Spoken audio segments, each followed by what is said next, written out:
Back in the 1990s, when I was a pathetic baby who cried and screamed almost as much as an adult Junebug sex cream, England v France was one of the pinnacles of the annual rugby calendar, the Five Nations annual showpiece. The two teams' fortunes changed as the noughties rolled around, and slowly it faded into just being a fixture, another game. Sometimes fun, sometimes funny, and sometimes UJ, but not quite the same mark your diary's date it once was.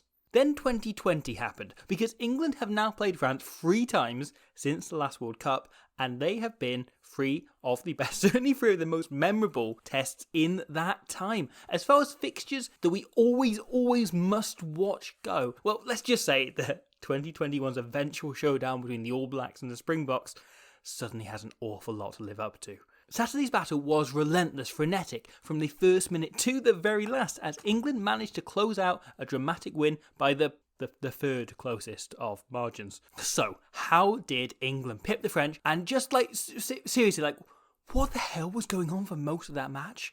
The first half was maybe the best we've seen since the World Cup. A full 40 minutes of well-channeled chaotic energy, both teams playing with a batshit pace. And that's what I'm going to focus on primarily today, before taking the world's longest half-time break to pick up on some points from the second half and a bunch of other stuff tomorrow in a second part. Unprecedented, I know. The game began in a very Jesus, what?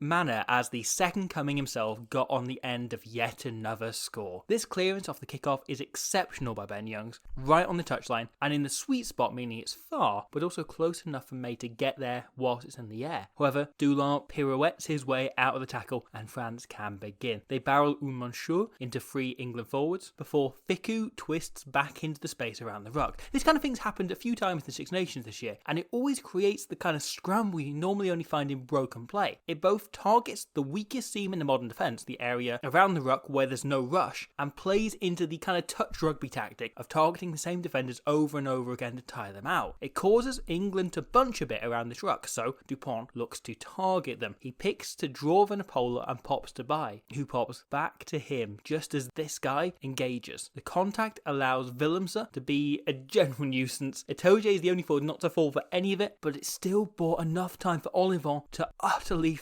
thunder into George Ford. The pillow-shaped Messiah is then there to play quickly, and Fickou does the same thing again. This isn't a planned play, but I'd be surprised if it isn't something that fans have talked about over waffles, because it's excellent. France are now up to phase 5, and all of them have ended up inside this kind of 10-metre channel. Yet they've required a huge amount of passing and movement. Normally, targeting the same groups of forwards over and over again means boring one-up rugby. It's the style Rob Baxter has perfected in the Premiership. Gautier's France are following the same theory, but they're putting the sex into Sexeter Chiefs. The England forwards end up watching those targeted 10 metres so much closer, which has a knock-on effect. England are concentrating on this area so tightly that if, say, Itoje or whoever this guy is, are stood here, each England back can take a step further out, meaning Anthony Watson doesn't have to sit so narrow. The sheer amount of space he has to cover means he can't blitz as aggressively as Slade and Farrell, which allows Vakatawa to isolate his opposite number and slip onto the outside, making this half break. Now, let's just watch that again, right? After he passes, Antoine Dupont glances at the England backline once and then runs ahead of the play, anticipating Vakatawa will make a break. This leaves him in a perfect position to sprint in and spin the ball infield. The England forwards from that 10 metre channel are now flooding infield, so France have to take care of them. Telfa Fanua crashes into a few, but Paul Willemse takes care of the rest by absolutely nailing Billy Vunipola way beyond the ruck. There's no way Wilson et al. Can fold around, but it also forces Tom Curry to take a step to the side, and it only takes Dupont one glance to identify the domino effect this could have. The whole of HQ tumbling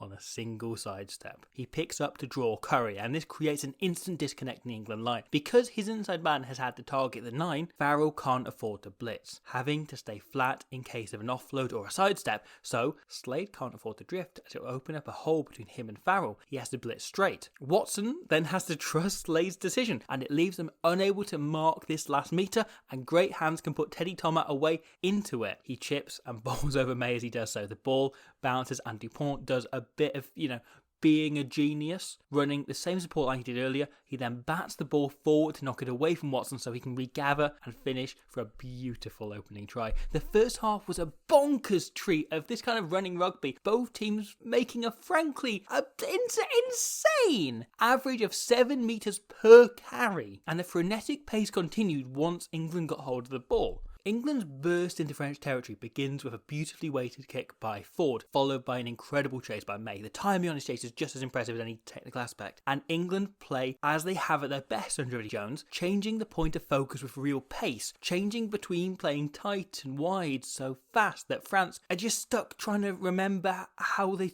translate Shaun Edwards' Wigan Francaise hybrid speech from the middle of the week. This step by Vunipola doesn't stop Oliver tackling him, but it draws in by 2, at which point Ford sees possibility open up in front of him and calls for the ball he previously didn't want. The picture changes as he bends down, so he double pumps to invite Fickou into a Toge and fires Farrell through the hole this creates. The whole attack, England throw every safe offload, every offload that's going to hand 80-ish% of the time, not because they're a Barbars team all of a sudden, but because it drags the French defence slightly more out of shape until we get this picture. The French line so pulled left and right by England, it is now entirely forwards other than Penaud on the wing and Dupont slotting in from the sweeper role to plug a hole. There's literally one Frenchman in position and Ford holds his pass until Dupont turns in to make the tackle. Farrell does brilliantly, stepping Penaud and taking Dupont to give May space. However, the primary features of an Edwards defence are pace and work rate, and Creton displays both of them to prevent this becoming a try. Just as France's opening attack was filtered through the rectangular genius of space and vision, England's best passages were all on the shoulders of George Ford. Ford reads the game better than any other player on the planet. A guy who can anticipate endless possibilities so well, he probably guessed one division was going to end on a boner joke.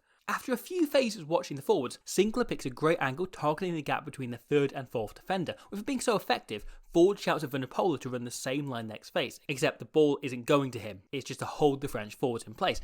But Youngs botches the timing on his pass, meaning Ford has to start his run twice. This tips off Vakatawa to the play, and he shoots into smash Ford. This lets other Frenchies shoot up and pressure England passes until the attack fizzles out. But if Youngs gets this ball away half a second cleaner, or Vakatawa doesn't make the brilliant read, Anthony Watson scores on the corner. However, it's not long before that actually does just happen. So much of England's attack is down to the sheer pace they play with, and to achieve that, they've had to absolutely master and weaponise basically every basic of the game. Instead of protecting the ball at the ruck, England present it. This by Tom Curry is brilliant. It allows Youngs to whip it away so quickly, and Ford can unlock the defence to put Watson away down the wing. The way England are coached to present the ball runs the risk of the referee calling it as being out of the ruck, but it's worth it for the sheer speed and accuracy it lets them play with, just playing fast until Ford senses opportunity. Once Oliver commits to Vunipola, the England backs burst into life all at once.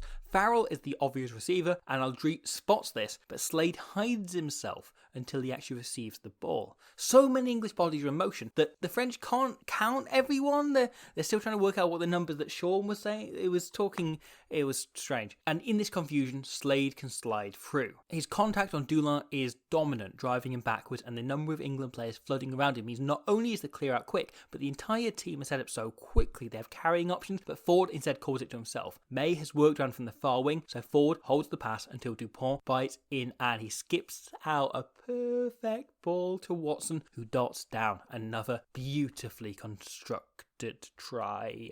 We see more excellence from Ford and Watson after this box kick by Dupont. The notoriously lazy Teddy Thomas chases the kick, so it's, unfair to expect him to actually make the tackle as well, and he falls off Watson, allowing him to sidestep. France would have had it covered, but this guy, I think it might be, is it Ed Slater? Is it Ed Slater?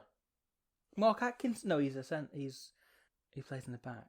Someone, a rugby player, just totally blocks Marchand. It's utterly blatant, but human nature means you, and hence the referee, will always be looking at the quick guy moving fast into the slow dude poking another slow dude. Watson breaks, chips, and France scramble to recover, but this kick by Damien Penaud is frankly atrocious, especially considering he has the time to aim. The first thing you're taught, as someone playing in the back three on a counter-attack, is to get the ball into the middle of the field so you can assess the options best. And Penaud does that job for England. Ford just gives it straight to May and begins scanning. If he doesn't have the ball, he can work out what to do next and spots a weak seam to carry into himself. England recycle quickly and win the penalty to put them 16-7 up, which, watching this back, is absolutely no less than they deserved. It was an interesting game because it was both so well matched, and yet it was a completely dominant performance by England, who played safely their best game since the World Cup semi-final. Watching this back, it's almost strange to think England actually almost lost it. Such was the confidence and control they played most of the match with. However, France are a team who build and thrive off moments rather than full matches, and they almost created an absolute blinder for Mathieu Jalibert. France here are also varying their play when Jalibert spots an opportunity against the English backs. Dupont looks to crash it up and just take out the English pack, as quick ball would give France an overlap. But hey,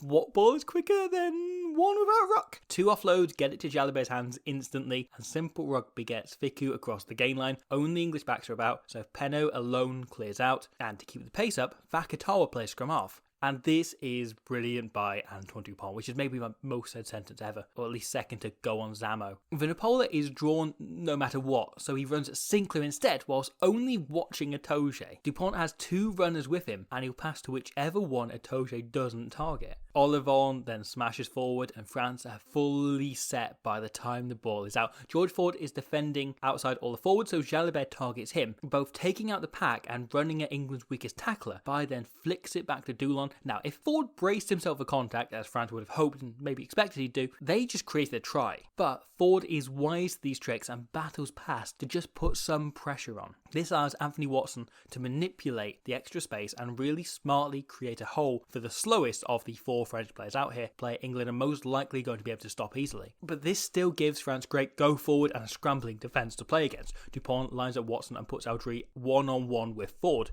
England's defence still isn't properly set, so they just try to do the same again down the blind side before a 2-phase move comes in.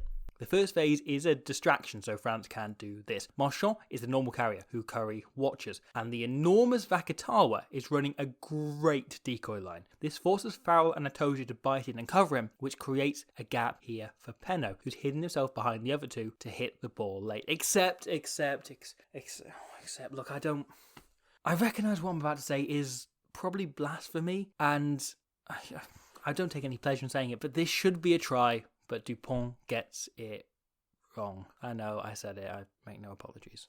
Dupont is trying to sell this as a blind pass, but it's clear he's not carrying, so England knows something tricky is up. They're always watching for it. If he looks instead at Vakatawa rather than straight ahead, it's still not obvious to England what's going on, but he can see Penaud in his peripheral vision, and he can thread what is a really tricky pass for anyone, even if they're looking at it, with so many moving parts on either side. And Penaud then scores underneath the post. However, France do recover the ball and play a whole bunch of phases, the bunch of stuff, until Jalibert spots some space in behind. Now, Jalibert loves a chip kick near the goal line. This is on. It's hitting a blind spot in the English cover with Malins watching the other wing. Dupont kicks as soon as he hears the call, meaning Teddy Thomas hasn't quite had the time to get round to chase properly. This should still, however, be a try. Slade either slaps the ball out of Jalibert's hand or deliberately knocks it into touch, whichever we look at it, both are legal. But when discussing with the referee, Olivon instead mentions this block by Tom Curry on Fickou. He then, afterwards, begins to bring up the deliberate hit out, but Brace is already dismissing him as he feels there was nothing wrong with the Curry call. If Olivon leads by appealing for the slap,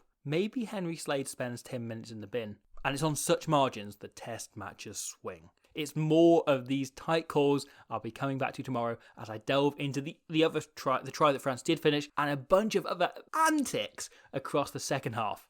I'll see you then.